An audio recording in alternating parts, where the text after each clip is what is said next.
Budaya nyawer atau saweran dina adat kawinan Sunda mangrupakeun acara anu nambihan katenangan sareng kagumbiraan prosesi kawinan.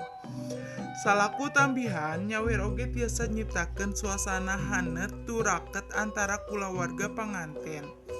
Leres sabab sanes ngan ukur murang kali hungkul aya oge anu dewasa anu masih kene bungah nyokot objek saweran di zaman ayeuna anu mangrupa acis koin atau permen jeung sajabana.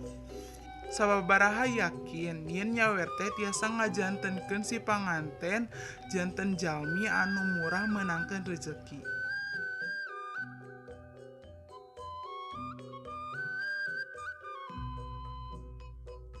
Nyawer asalna dina kecap awer anu diibaratkeun ember cai anu tiasa ditukerkeun, disiram atanapi disebarkeun.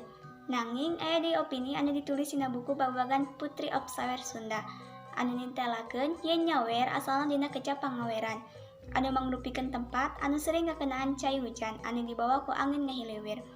Dina pamahaman ieu tiasa dicindikeun yen tempat anu dimaksudkeun pikeun nyawer nyaeta dina halaman imah.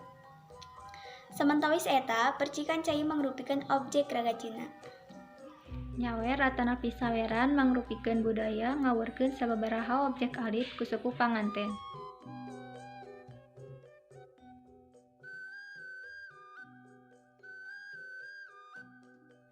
Dicarioskeun ku cara eta tiasa masihan arahan ka panganten supados hirupna senang sareng ulah hilap oge masihan sedekah ka jalma anu butuh. Dina prosesi kawinan tradisional Sunda, nyawer atanapi saweran dilaksanakeun saatos upacara ijab kabul sareng sungkeman. Upami biasana acara nyawer dilakukeun di luar ruangan, ayeuna pikeun kapraktisan aya sababaraha panganten anu ngalaksanakeun prosesi ieu di jero gedung. Aya sababaraha barang khusus anu sering disebarkeun nalika acara nyawer. Kalebet kunyit, sangu bodas, rupi-rupi panci, sirih, manisan, koin sareng beas koneng anu direndam dina cai kunyit. Masing-masing materi ieu ngagaduhan hartos dina bentuk doa pikeun calon panganten pameget.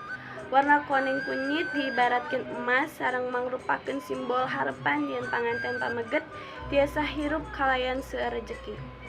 Sangu mangrupakeun padaharan pokok pikeun urang Sunda sareng mangrupakeun simbol kamakmuran sareng kabahagiaan anu cekap.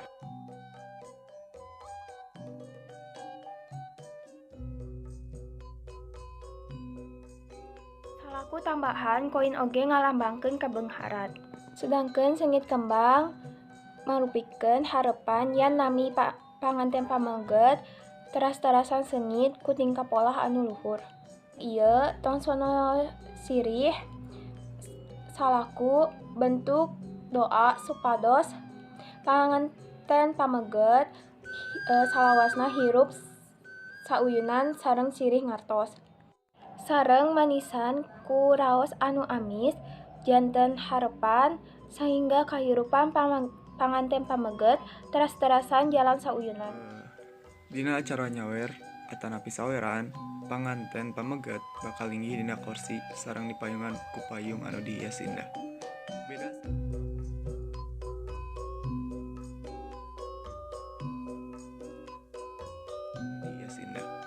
Beda sareng payung secara umum, payung anu dianggo dina saweran ceklan panjang sareng dibabawa ku dulur-dulur pameget. Dicarioskeun yen payung mangrupikeun simbol waspada sareng salaku simbol tina pamundut kanu kalasa. Sehingga panganten pameget salawasna aya dina panang tayungan. Prosesi nyawer jadi leuwih hikmat tur bijaksana ku ayeuna lagu kidung anu ngandung nasihat selaku bekal dina kahirupan engke calon panganten berumah tanggi. Nah nasihat anu dipaparin mangrupa lagu atau tembang. Ieu dimimitian ti zaman kolonial. Anu ngalarang pidato di acara kawinan teh kusabab sieun jeung khawatir ku ayana unsur-unsur politik nu bisa ngabahayakeun posisi eta panjajah di daerah anu dijajahna, nyaeta tanah air ieu Indonesia. Kusabab eta nasihat anu ditepikeun kana lagu-lagu anu endah tur nerik ati. Ki Juru Sawer sareng Nyi Juru Sawer silih giliran nyanyikeun nembangkeun oge lagu anu eusina oge aya paparikan di lebetna. Dina lagu Asmarandana atanapi kinanti. Tembang-tembang anu merdu ieu sareng pinuh ku hartos anu jero. Oge teu jarang ngajantenkeun paniten ngerasa kena kana hatena tur ngecrakeun cai mata ku rasa haru.